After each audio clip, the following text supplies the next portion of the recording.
बिस्मिल्लाहिर्रहमानिर्रहीम। अस्सलाम वालेकुम डियर स्टूडेंट्स, मैं हूं आपका बायोलॉजी इंस्ट्रक्टर उबैदुर्रहमान बेग। बच्चों, हम 9th बायो में चैप्टर 4 सेल साइकिल पढ़ रहे हैं और इसमें अब तक हम माइटोसिस, उसकी सिग्निफिकेंस और मियोसिस पढ़ चुके हैं। आज हम मियोसिस की सिग्निफिकेंस देखेंगे कि वो जो बेसिक प्रोसेस है माइटोसिस, इसमें कुछ वेरिएशन करके मियोसिस का प्रोसेस इवॉल्व हुआ। ये जो वेरिएशन आई मियोसिस के अंदर, इनकी जरूरत क्या थी या इनके आने से क्या सिग्निफिकेंस है इनकी, जो इन्होंने कंट्रीब्यूशन क्या की है, ये हम आज देखने लगे हैं। तो हमारा एसएलओ चूंकि कॉमन है, वो हमसे माइटोसिस और मियोसिस दोनों की सिग्निफिकेंस पूछ रहा है। हमने अपने ऑर्डर के मुताबिक एक अलग से लॉजिकल सीक्वेंस बनाया और आज हम इसमें सिर्फ मियोसिस की सिग्निफिकेंस पढ़ने जा रहे हैं। बुक के अंदर जो नॉलेज हमने इससे ड्राइव किया है वो है सिग्निफिकेंस ऑफ मियोसिस।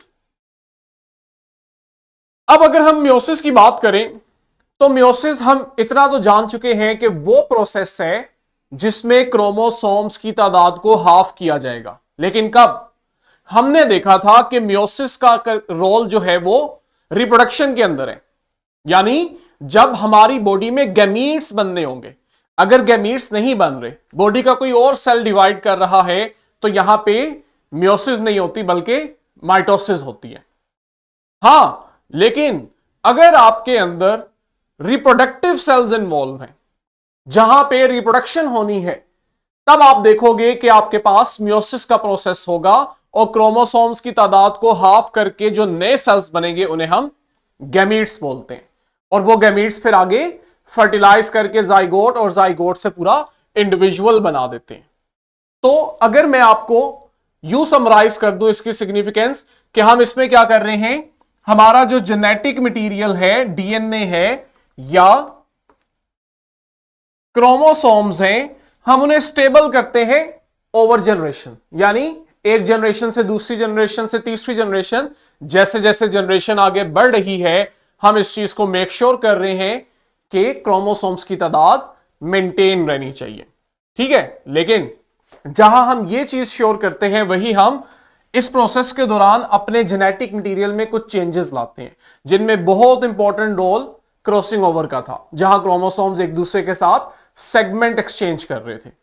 इस चीज को मैंने यहां लिंक किया है एवोल्यूशन के कंसेप्ट के साथ। कल भी हमने ये देखा था चैप्टर के एंड पे, अपने टॉपिक के एंड पे। अब इस चीज को मैं आपको वन बाय वन डिटेल समझाऊंगा।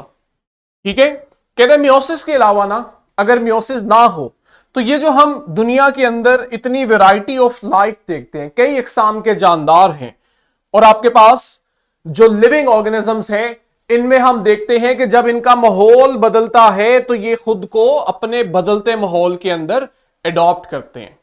अगर मियोसिस ना हो, ना लिविंग ऑर्गेनिजम्स में अडॉप्ट करने की एबिलिटी हो, ना ही उनके अंदर इतनी वैरायटी हो सके। सबसे पहली सिग्निफिकेंस, जो कि डायरेक्ट मेन सिग्निफिकेंस है, गैमीट्स की फॉर्मेशन। क्यों? क्योंकि जब भी आपके पास एक जनरेशन से दूसरी जनरेशन आनी है, ऐसा तब तक मुमकिन नहीं है जब तक गैमीट्स नहीं बनेंगे। क्योंकि आपके पास रिप्रोडक्शन के दौरान गैमीट्स ही हैं वो स्ट्रक्चर्स जो फ्यूज करके जाइगोट बनाते हैं और उससे फिर नई जनरेशन स्टार्ट होती है। तो मियोसिस वो प्रोसेस है लिविंग ऑर्गेनिज्म के अंदर, ह्यूमंस के अंदर, जहां पे आप देखोगे गैमीट्स की फॉर्मेशन होगी। एनिमल्स के अंदर हम देखते हैं कि आपके पास मियोसिस के नतीजे में मेल्स में स्पर्म्स और फीमेल में एग बन रहे होते हैं। जबकि प्लांट्स के अंदर हम देखते हैं वहां मेल्स में पोलन ग्रेन्स और फीमेल में एम्ब्रियो सैक बन रहा होता है, जिनके अंदर फिर आगे मेल और फीमेल माइक्रोगैमीट्स होते हैं। ठीक हो गया, ये आपके पास वो स्ट्रक्चर्स हैं जो मियोसिस के नतीजे में बन रहे हैं, और ये गैमीट्स हैं। ये जो प्रोसेस है मियोसिस की वजह से गैमीट्स का बनना, ये आपके पास सेक्सुअल रिप्रोडक्शन का पार्ट है। सेक्सुअल रिप्रोडक्शन तभी होती है जब बॉडी में गैमीट्स बनते हैं। ठीक है, और यही वो गैमीट्स हैं जो बाद में जाके फर्टिलाइजेशन के दौरान फ्यूज करते हैं और डिप्लॉइड जाइगोट बना देते हैं। दो हैप्लॉइड गैमीट्स फर्टिलाइज किए और डिप्लॉयड जाइगोट बन गया। तो हम कहते हैं कि मियोसिस जो है ये इस चीज को इंश्योर करती है कि जब गैमीट्स बन रहे हैं इनमें क्रोमोसोम्स की तादाद को हाफ किया जाए। क्यों हाफ किया जाए? ताकि जब ये कंबाइन करें तो इनकी कंबिनेशन से दोबारा से diploid number of chromosomes attain हो जाए। ये बात हमने कल भी पढ़ी थी, आगे भी पढ़ेंगे, इसलिए मैं इसको अभी डिटेल में नहीं जा रहा। कि आपके पास मियोसिस ने हैप्लॉइड गैमीट्स बनाए, उन हैप्लॉइड गैमीट्स ने फ्यूज होके दोबारा से क्रोमोसोम्स की तादाद को डबल कर दिया, यानी नॉर्मल कर दिया। कब? जाइगोट फॉर्मेशन के दौरान। ये आपके पास बुक से हट के मैंने एक एक्स्ट्रा इंफॉर्मेशन के तौर पे डायग्राम ऐड की है कि मेल में क्या हो रहा है। 46 सेल्स, 46 क्रोमोसोम्स वाला सेल आया और इसके अंदर हुई मियोसिस। फर्स्ट और सेकंड डिवीजन के बाद अल्टीमेटली हमने देखा 4 गैमीट्स बन गए जिन्हें हमने स्पर्म कहा। अब आपकी बुक से जरा एडवांस इंफॉर्मेशन है, हम ग्रेड 12 में इसको बड़ा डिटेल पढ़ते हैं, इसलिए मैं अभी इसकी डेप्थ में नहीं जाऊंगा जो मैं आगे बताने जा रहा हूं। बस आप लोग एक इंफॉर्मेशन के तौर पे इसे अटेन कर लो। मदर के पास फीमेल बॉडी में क्या होगा, यहां भी एक सेल है जिसमें 46 क्रोमोसोम है और मियोसिस 1 और मियोसिस 2 के बाद आपके पास ओवम आ जाएगा। ओवम हम कहते हैं एग को।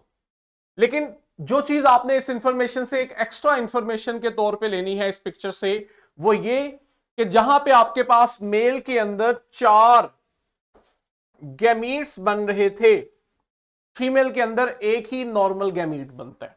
ठीक है, बाकी 3 जो है उन्हें वेस्ट कर दिया जाता है। ठीक हो गया, बस इतना ही।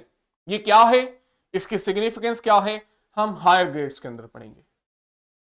नेक्स्ट देखो आपके पास, अब जहां पे ये प्रोसेस हुआ कि हमने गैमीट्स बनाते वक्त क्रोमोसोम्स की तादाद को हाफ किया, वहीं हमने एक और काम भी कर लिया कि ये जो आपके पास गैमीट्स बनने जा रहे हैं ना, इनके जेनेटिक मटेरियल में, इनके क्रोमोसोम्स में, इनके डीएनए के अंदर हमने चेंजेस कर ली हैं।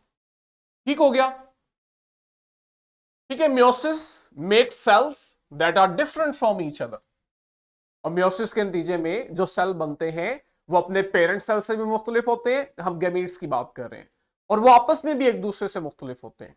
ऐसा कहता है 2 वजूहात से होते हैं।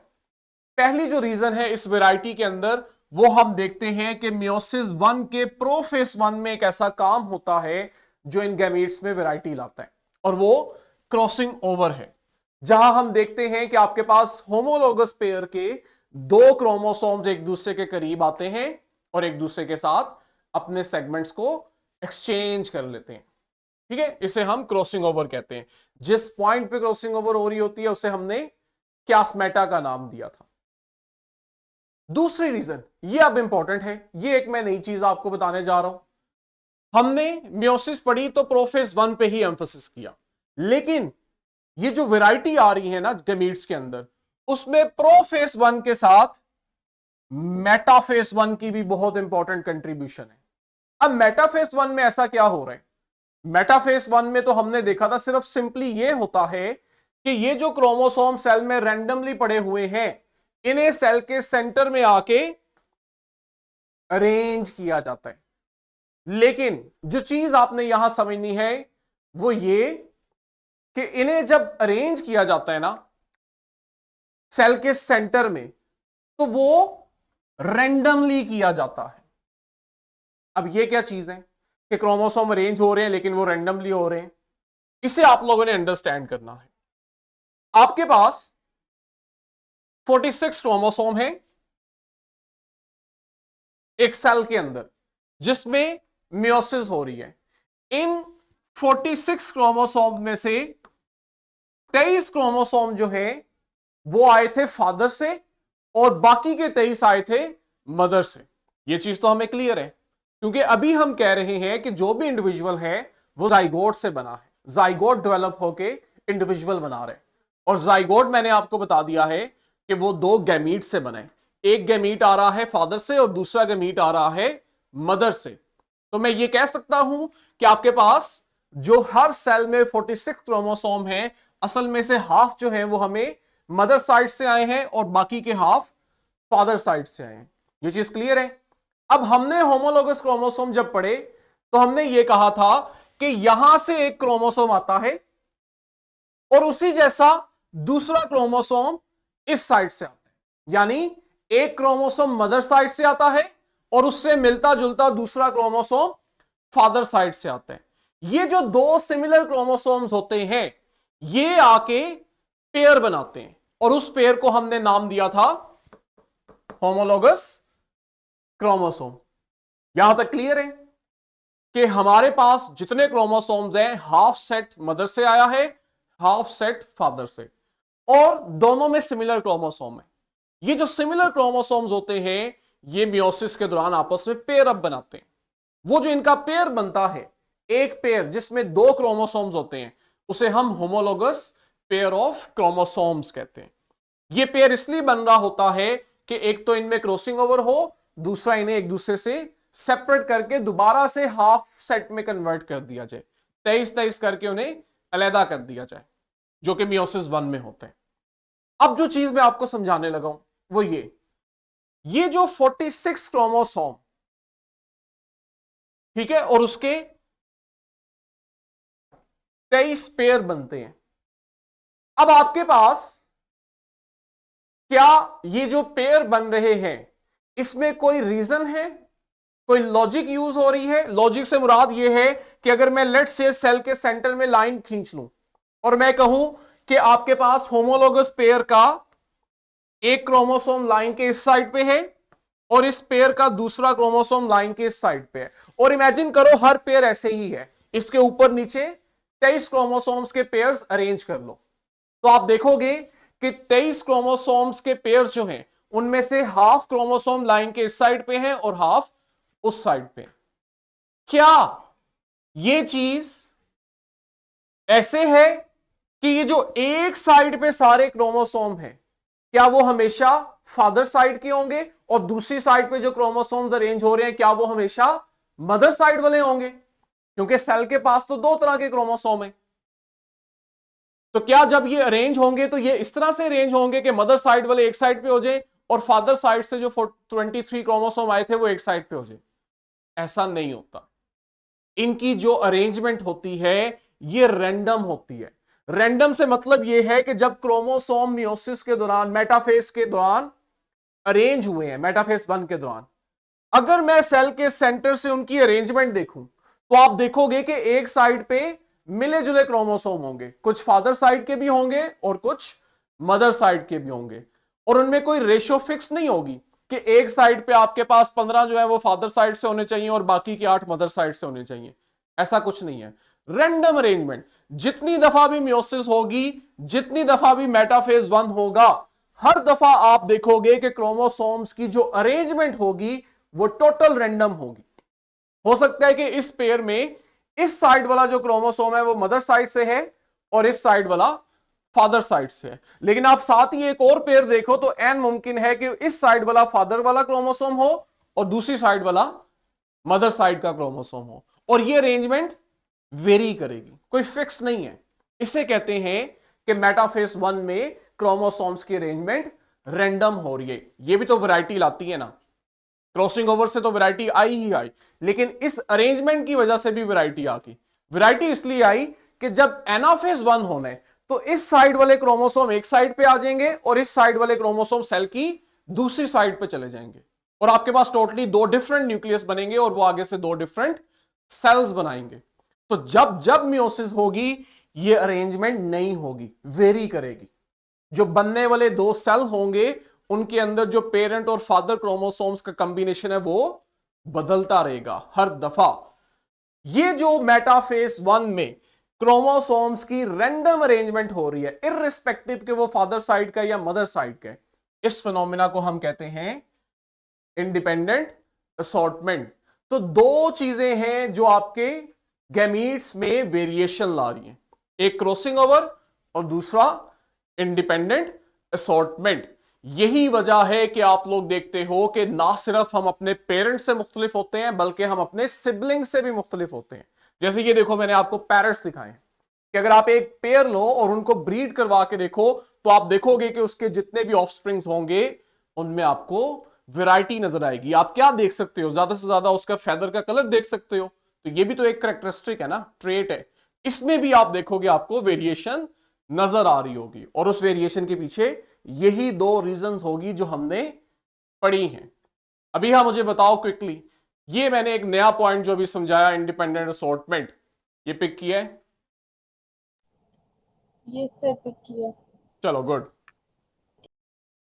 ठीक है। यही वजह है कि आपको आगे मैं बता रहा हूं कि it means the gametes gets different mixture of chromosome. Independent assortment इस चीज को श्योर करता है कि आपके पास जब गैमीट्स बन रहे हैं तो उसमें वो जो 23 क्रोमोसोम आए हैं उनमें मिक्सचर जो है वो हमेशा मुख्तलिफ होना चाहिए। एक दफा हो सकता है कि उसमें 10 फादर साइड के हैं और 13 मदर साइड के हैं, अगली दफा हो सकता है उसमें 20 फादर साइड के हैं और 3 मदर साइड के हैं। हमेशा एक नया मिक्सचर बनेगा, वो भी उसमें वैरायटी ला रहा होगा।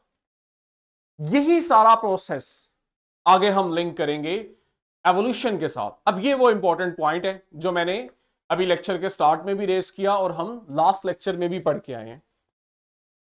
कहते हैं मियोसिस जो है, इसके नतीजे में आप देखते हो कि जो ऑफस्प्रिंग बच्चे बन रहे हैं ये अपने फादर से भी मुख्तलिफ हैं और एक दूसरे से भी मुख्तलिफ हैं। ये जो एक प्रोसेस हुआ जिसमें आने वाली जनरेशन जो थी वो मुख्तलिफ थी आपस में भी और अपने से पहली जनरेशन से भी, कहते हैं इसकी एवोल्यूशन में बड़ी सिग्निफिकेंस है। एवोल्यूशन क्या है, हम चैप्टर 1 में भी इसे डिस्कस करके आए हैं, दोबारा कर लेते हैं। साइंस बायो ये बिलीव करती है कि आज लाइफ जिस तरह से एक कंप्लेक्स फॉर्म के अंदर इवॉल्व हुई है ये हमेशा से ऐसी नहीं थी। शुरू में अर्थ का जो एटमॉस्फेयर है वो इस तरह का नहीं था कि वो लाइफ को सपोर्ट कर सके। आहिस्ता आहिस्ता कई लाखों सालों में उसके अंदर इतना चेंज आया कि उसने लाइफ को सपोर्ट किया। लेकिन स्टार्ट के अंदर एनवायरनमेंट जो था वो अभी भी चेंज तो आया लेकिन वो इतना बेहतर नहीं था कि वो आज वाली लाइफ को इवॉल्व वहां पे सपोर्ट कर सके। तो शुरू में जो लाइफ थी वो बड़ी सिंपल थी, और वो सिंपल लाइफ क्या थी, सिंगल सेल ऑर्गेनिज्म जिन्हें आप प्रोकैरियोट्स कहते हो, ठीक है, या हम आम लफ्जों में बैक्टीरिया भी कह देते हैं। ये जो प्रोकैरियोट्स थे ना ये फिर कई लाखों सालों के प्रोसेस के दौरान इवॉल्व हुए हैं, चेंज हुए हैं आहिस्ता आहिस्ता। जो नए आने वाले ऑर्गेनिजम्स थे वो पहले वालों से एडवांस होते थे, उनका स्ट्रक्चर उनके बॉडी के फंक्शंस कंप्लेक्स होते जाते थे, उनमें नए स्ट्रक्चर्स बनना शुरू हुए। और इसी प्रोसेस की कंटिन्यूटी की वजह से आज आप देखते हो कि कई लाखों करोड़ों सालों के बाद आपके पास कंप्लेक्स लाइफ आ चुकी है अर्थ के ऊपर, और अर्थ का एटमॉस्फेयर जो है वो इतना बदल चुका है कि वो इस लाइफ को सपोर्ट करता है। ये आपके पास एवोल्यूशन है, ठीक है। एवोल्यूशन एक जगह पे हमारे पास एनवायरनमेंट के रोल को सिग्निफाई कर रही है कि असल में एनवायरनमेंट चेंज हुआ जिसने आहिस्ता आहिस्ता लाइफ को सपोर्ट किया, और फिर आपने देखा कि एनवायरनमेंट भी चेंज होता रहा और लिविंग ऑर्गेनिज्म जो है ये भी चेंज होते रहे, इवॉल्व होते रहे, बेहतर होते रहे। लेकिन जहां एनवायरनमेंट चेंज हो रहा है वहीं आप लोग कहते हो कि कुछ लिविंग ऑर्गेनिज्म में भी तो हो रहा है जो उन्हें बेहतर कर रहे हैं। उसमें आपके पास जो सबसे अहम रोल आता है वो मियोसिस का आता है कि असल में ये जो मियोसिस प्रोसेस है ना इसका बड़ा अहम रोल है लाइफ को इवॉल्व करने में। शुरू के जो लिविंग ऑर्गेनिजम्स थे इनमें मियोसिस नहीं थी। शुरू में आपके पास सिंपल सेल डिवीजन थी, फिर माइटोसिस आई। माइटोसिस के बाद फिर आपने देखा कि चूंकि लाइफ इवॉल्व हो रही है, एडवांस हो रही है, तो सेल डिवीजन का प्रोसेस भी एडवांस हुआ। वो जो एडवांस फॉर्म थी सेल डिवीजन की वो मियोसिस थी। और इसमें क्या एडवांसमेंट आई है अभी हम पढ़ के आए हैं कि आपके पास आधे क्रोमोसोम्स आते हैं एक पेरेंट से, आधे आते हैं दूसरे पेरेंट से।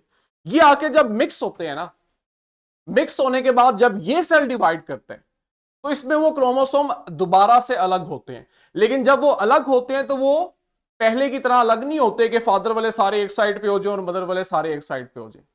इनका जो सेपरेशन होता है वो रैंडम होता है। जो नया सेल बन रहा है उसमें कुछ फादर वाले क्रोमोसोम्स भी हैं, कुछ मदर साइड वाले क्रोमोसोम भी हैं।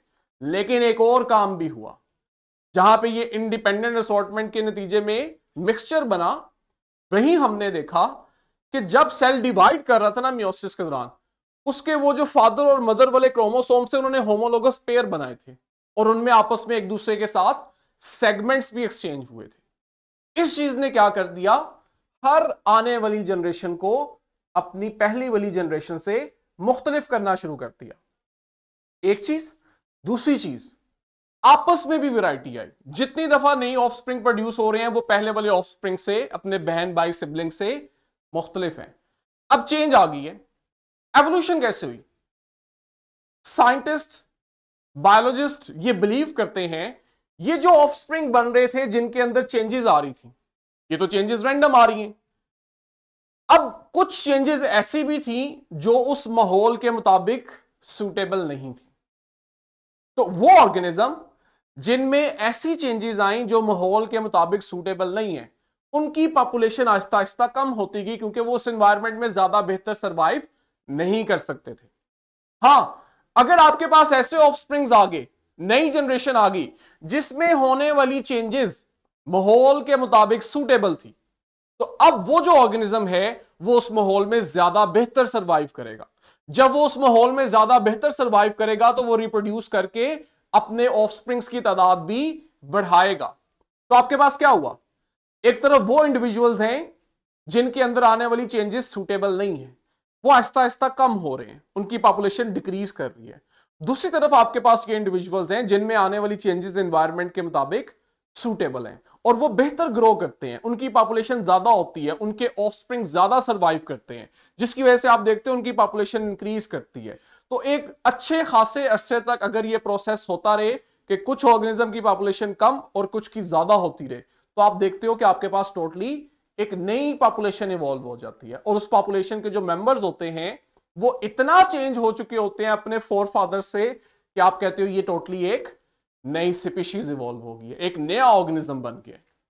ठीक है, यही चीज हमने यहां भी देखी। डार्विन का इसमें बड़ा इंपॉर्टेंट रोल है एवोल्यूशन से रिलेटेड। जब हम पढ़ेंगे तो आपको ये सारी चीजें वहां दोबारा बताऊंगा।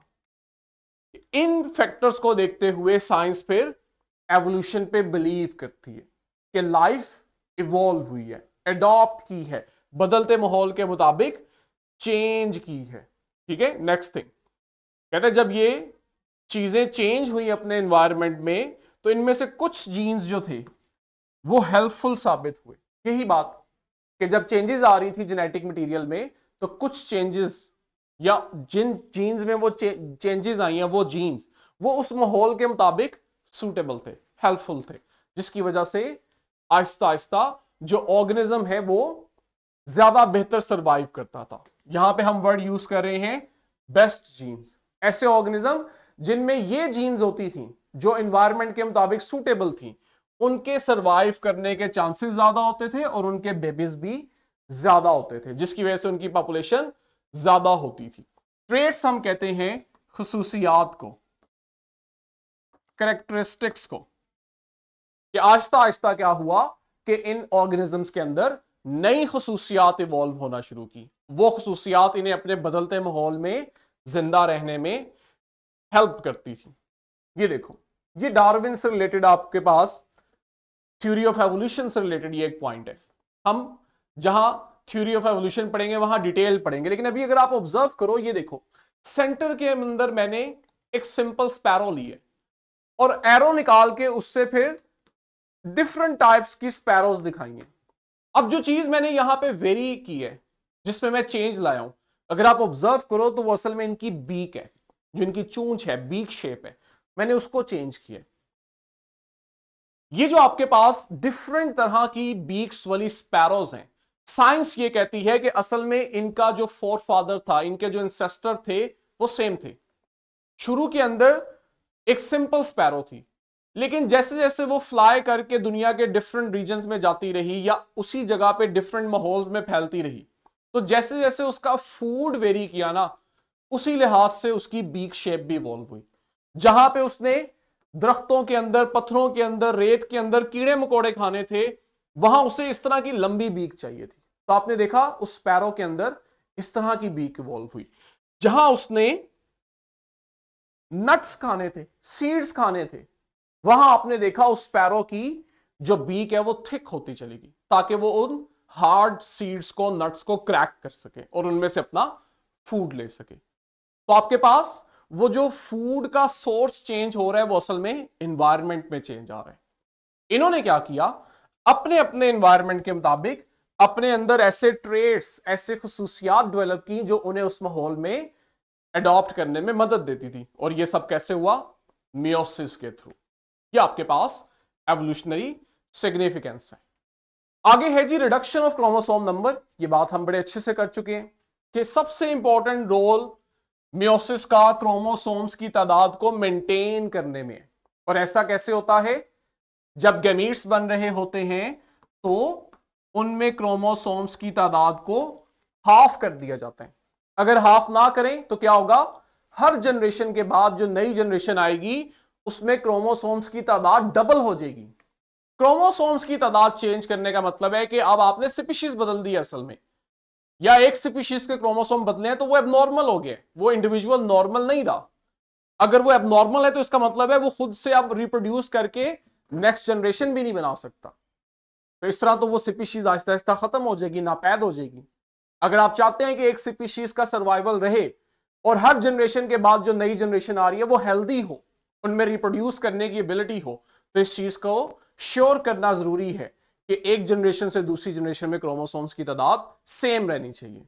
अगर आपके पास हम देखें, हमारे पास ये दो गैमीट्स आ गए हैं जो कि हैप्लॉइड है, इनमें 23 क्रोमोसोम है। ये फर्टिलाइजेशन के दौरान फ्यूज किए और उन्होंने जाइगोट बनाया जो कि डिप्लॉइड है, उसमें 46 क्रोमोसोम है।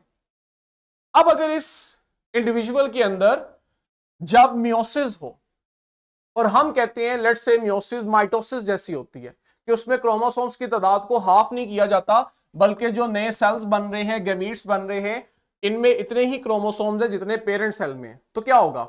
जब ये 46 क्रोमोसोम वाले गैमीट फर्टिलाइज करेंगे तो वो जो नया जाइगोट बनेगा उसमें इनकी तादाद डबल हो चुकी होगी। पेरेंट में कितने थे? 46। वो जो नया नेक्स्ट जनरेशन वाला इंडिविजुअल बना उसमें क्रोमोसोम डबल हो गए। आपने स्पीशीज ही चेंज कर दी है या वो इंडिविजुअल ही अब नॉर्मल कर दिया है। ऐसा ना हो फिर क्या होता है कि इस इंडिविजुअल में जब मियोसिस के दौरान गैमीट्स बन रहे होते हैं तो हम इस चीज को मेक श्योर करते हैं कि इनके क्रोमोसोम हाफ हो जाए, ताकि जब ये फर्टिलाइज करें तो दोबारा से वही क्रोमोसोम नंबर अटेन हो जाए जो पिछली जनरेशन में था। ये भी आप इंपॉर्टेंट सिग्निफिकेंस है। अब जैसे माइटोसिस में हमने देखा था जहां पे पॉजिटिव पॉइंट्स आते हैं वहीं पे कुछ ना कुछ एरर भी आते हैं। वहां कैंसर था, यहां आपके पास जो एरर आ रहा है कि अगर मियोसिस में एरर आ जाए तो क्या होगा? इस प्रोसेस को, इसको फिनोमेना को हम नॉन डिसजंक्शन कहते हैं। नॉन डिसजंक्शन में असल में क्या होता है, हम ये बात पढ़ चुके हैं कि आपके पास जो एनाफेज होता है ये वो फेस है जहां पे क्रोमोसोम्स डिवाइड करते हैं। अब मियोसिस में दो फेस हो रहे हैं, मियोसिस 1 एंड मियोसिस 2। इसका मतलब है कि आपके पास एनाफेज भी दो तरह का है, एनाफेज 1 एंड एनाफेज 2। दोनों में क्या होना है? क्रोमोसोम सेपरेट होने हैं। एनाफेज 1 में पेयर सेपरेट होगा, एनाफेज 2 के अंदर एक क्रोमोसोम के दो क्रोमेटिड सेपरेट होंगे। अगर एनाफेज में एरर आ जाए, ठीक है, हम सीधा सीधा आते हैं, अगर एनाफेज में एरर आ जाए तो क्या होगा? ये देखो, ये आपके पास सिंपलेस्ट केस लेते हैं, एक पेयर है, दो क्रोमोसोम है, मियोसिस 1 हुई, नॉर्मल प्रोसेस है, जो गैमीट बने हैप्लॉइड या जो सेल बने उनमें क्रोमोसोम हाफ हो चुके हैं, और मजीद इनमें मियोसिस 2 हुई तो आपके पास अल्टीमेटली इस तरह से हुआ कि इसके दो सिस्टर क्रोमेटिड्स अलग होके दो अलग अलग क्रोमोसोम में कन्वर्ट हो गए। तो ओवरऑल जो 4 सेल बने वो सब नॉर्मल थे, हेल्दी थे। यहां आओ, अगर आपके पास मियोसिस 1 के दौरान नॉन डिसजंक्शन हो जाए, नॉन डिसजंक्शन कहते हैं अलग ना होना। किसका अलग ना होना? क्रोमोसोम्स का। मियोसिस 1 में अगर नॉन डिसजंक्शन होती है तो ये देखो, होना यह चाहिए था कि हर सेल के पास एक एक क्रोमोसोम होता, लेकिन नॉन डिसजंक्शन से क्या हुआ? एक सेल के पास एक्स्ट्रा क्रोमोसोम आ गया, एक के पास कुछ नहीं आया, या एक क्रोमोसोम कम आया। दोनों सेल क्या हुए? एबनॉर्मल। एक में क्रोमोसोम कम है, एक में क्रोमोसोम ज्यादा है। अब देखो, ये एबनॉर्मल सेल जो है जब इसमें मियोसिस 2 होगी तो इससे बनने वाले जो दो सेल हैं वो भी एबनॉर्मल, और ये सेल जिसमें एक क्रोमोसोम एक्स्ट्रा आ गया है ये भी एबनॉर्मल है। जब इसमें मियोसिस हुई तो बजाय इस तरह के सेल बनने के आपके पास ऐसे सेल बन रहे हैं जिनमें डबल डबल क्रोमोसोम्स हैं, तो ये भी क्या हुए? एबनॉर्मल। तो मियोसिस 1 में अगर नॉन डिसजंक्शन हुई तो चारों गैमीट्स एबनॉर्मल। दूसरा सिनेरियो आपके पास है कि मियोसिस 1 नॉर्मल हुई है, वो जो पेयर था वो सही से अलग हुआ, लेकिन मियोसिस 2 में इशू आ गया। अब अगर मियोसिस 2 में इशू आ रहा है तो आप देखो आपके पास एक सिनेरियो ये है जहां पे दो में से एक सेल जो है उसमें मियोसिस ठीक हो रही है, तो उससे बनने वाले दो सेल ठीक है, लेकिन एक सेल आप देख रहे हो जहां डिसजंक्शन नहीं हो रही। ठीक है, तो आपके पास यहां पे अब जो दो सेल बन रहे हैं उनमें से एक सेल के पास एक्स्ट्रा क्रोमोसोम है और एक में क्रोमोसोम मिसिंग है, तो ये जो दो सेल बने ये अब नॉर्मल हो गए, ये आपके पास क्रोमोसोम नॉन डिसजंक्शन है। इसमें होता यह है कि हमारे पास जो जाइगोट बनता है जब इस तरह का गैमीट फर्टिलाइज करता है जिसमें नॉन डिसजंक्शन हुई है, यानी या तो उसके पास एक्स्ट्रा क्रोमोसोम है या उसके पास एक क्रोमोसोम की कमी आ गई है, तो आपके पास जो जाइगोट बनेगा ऐसे गैमीट्स के मिलने से उसमें फिर एक केस ये है कि एक्स्ट्रा क्रोमोसोम चला जाएगा या फिर एक क्रोमोसोम कम हो जाएगा। अगर तो उसके अंदर एक क्रोमोसोम एक्स्ट्रा चला गया उस कंडीशन को आप बोलते हो ट्राइसोमी। फॉर एग्जाम्पल हम कहते हैं कि हमारे पास जो दो गैमीट्स थे उनमें से हर एक के पास एक एक एक्स क्रोमोसोम था, तो जब ये फर्टिलाइज किए तो आपके पास जो जाइगोट बना उसमें दो एक्स क्रोमोसोम हो गए, नॉर्मल सिचुएशन है। लेकिन अगर हम कहते हैं कि यहां नॉन डिसजंक्शन की वजह से एक गैमीट ऐसा था जिसमें एक की बजाय दो एक्स क्रोमोसोम थे, अब जब ये फर्टिलाइज करके जाइगोट बनाएगा तो उसमें दो की बजाय तीन एक्स क्रोमोसोम आ जाएंगे, तो ये एक एबनॉर्मल जाइगोट बना है जिसके पास एक एक्स क्रोमोसोम एक्स्ट्रा है। इस कंडीशन को हम कहते हैं ट्राइसोमी। और अगर फर्ज करो कि आपके पास इस गैमीट में कोई एक्स क्रोमोसोम ना होता, ये जब फर्टिलाइज करता तो वो जो जाइगोट बनता उसमें एक एक्स क्रोमोसोम कम होता, इस कंडीशन को हम कहते हैं मोनोसोमी। ठीक है, दो एग्जांपल्स हमने ली हुई हैं, एक डाउन सिंड्रोम है, इसमें असल में 21st क्रोमोसोम जो है वो एक्स्ट्रा होते हैं, और आपके पास टर्नर सिंड्रोम है जिसमें एक एक्स क्रोमोसोम मिसिंग होता है, इन इंडिविजुअल के पास सिर्फ एक ही सेक्स क्रोमोसोम होता है। ये आपके पास आज का लेक्चर जो कि हमारे एसएलओ की रिक्वायरमेंट को कंप्लीट कर रहा है। डिस्क्रिप्शन में आपके पास वर्कशीट है, क्वेश्चन बैंक है, इसे प्रैक्टिस करें। कल इंशाल्लाह नेक्स्ट एसएलओ के साथ हाजिर होंगे, तब तक के लिए बच्चों अल्लाह हाफिज।